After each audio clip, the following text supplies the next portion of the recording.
যাক আলহামদুলিল্লাহ আজকে 5 দিন পর রাত পয়লে সকালে যাক আজ যে দূর আল্লাহ রহমত আইছে ও রহমত আইয়ে না কেন আছে জানেননি প্রতিটা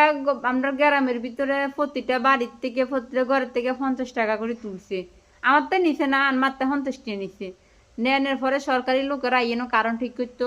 ওই আমাদের বাড়িতে যে ইলেকট্রিশিয়ানে ঘর ওয়ারিং করছে আজকে 5 দিনের অপেক্ষা থাকার পরে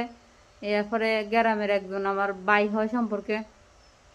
উনি মাথা দিয়ে সবাইতে 50 টাকা করে তুলি সবার ফ্রিতে সব কিছু নষ্ট হচ্ছে একটু ফানি টানি কোনো কিছু নেই আজকে 5 দিন মানুষ আগের জীবনে ফিরে গেছে গা তো এরপরে ফলবিদ্য অফিসে এত ফোন দিছে এরা আসে নাই লাস্ট পর্যন্ত